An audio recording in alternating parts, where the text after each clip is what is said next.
એક નાનકડી ગલીમાં એક ભાજપના ધારાસભ્ય બોલે ના કેમ એટલે માન્ય અધ્યક્ષ શ્રી તૈયાર કર્યા આજે હું કહેવા માંગુ છું કે હવે આ સમય બદલાયો છે। ભારતીય જનતા પાર્ટીનું શાસન આવ્યું છે અને એટલે આ ડબલ એન્જિનની સરકારમાં કોઈ પણ ખેલાડી લાચાર નથી પણ લડાયક છે।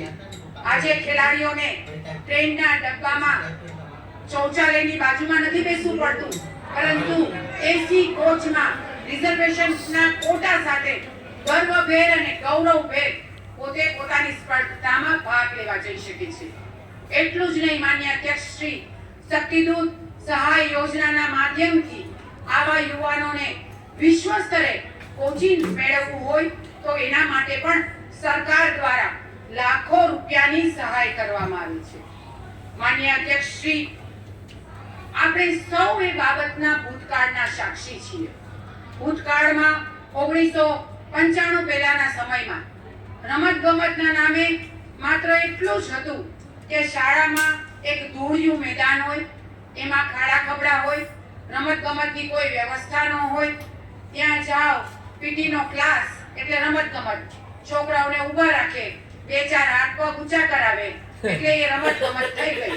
અને એનાથી પણ વિશેષ તમે એ સમયમાં જ ભણ્યા હતા એ ભૂલી જાય। મેદાનમાં એમને થોડીક વાર તમે આ 2-5 હાથ ઊંચા કર્યા એટલે અહીંયા આયા। લેવાની સુવિધા ને કોઈ national level international level coaching નહીં, તો આપણે પહોંચવાય ને। માન્ય અધ્યક્ષ શ્રી, 1995 પહેલાની સરકારમાં નહોતું। ત્યારબાદ 2001 થી ગુજરાતમાં નવી વિચારધારા આવી। આ વિચારધારા એવી વિચારધારા કે રમતગમતને લઈને વિકાસની વિચારધારા આવી। આપણા વડાપ્રધાન નરેન્દ્રભાઈ મોદી સાહેબે 2010 માં ખેલ મહાકુંભની શરૂઆત કરી અને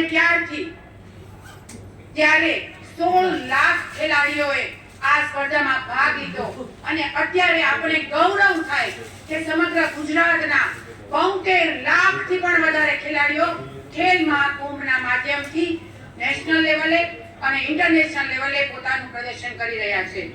માનનીય અધ્યક્ષ શ્રી, 1995 પહેલા રમતગમતનું બજેટ કેટલું હશે? માંડ 2-4 કરોડ રૂપિયા। પણ આજે આપણા નાણામંત્રી શ્રી કનુભાઈ દેસાઈ સાહેબના માધ્યમથી આજે રમતગમત અને સ્પોર્ટ્સ ઇન્ફ્રાસ્ટ્રક્ચરનું બજેટ 1331 કરોડ રૂપિયા। હા, ગિલ્લી દંડાનું બજેટ। માનનીય અધ્યક્ષ શ્રી, અહીંયા હું કહેવા માંગીશ કે જેના સપનાઓને તમે ફાઇલોમાં દાટ્યા, ઇમરાનભાઈ સાંભળજો, જેના સપનાઓને તમે ફાઇલોમાં દાટ્યા એને અમે સ્ટેડિયમમાં વાવ્યા।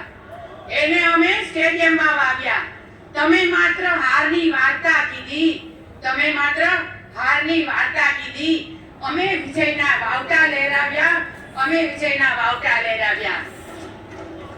માન્ય અધ્યક્ષ શ્રી, આજે રાજકોટનો યુવાન જ્યારે નેશનલ લેવલના સિન્થેટિક કોર્ટ ઉપર દોડી રહ્યો છે ને, ત્યારે એના ચહેરા ઉપર કોઈ વેદના નથી, પરંતુ નવા ભારતનો આત્મવિશ્વાસ છે।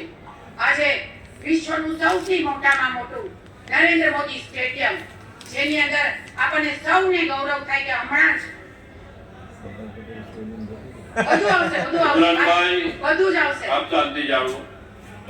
નરેન્દ્ર મોદી સ્ટેડિયમ કે જેમાં હમણાં જ T20 વર્લ્ડ કપ જીતીને આપણા ખેલાડીઓએ સમગ્ર ભારતમાં વિશ્વમાં આપણો ડંકો વગાડ્યો છે। માનનીય અધ્યક્ષ શ્રી, આપણે આપણા માનનીય મુખ્યમંત્રી શ્રી અને આપણા નાયબ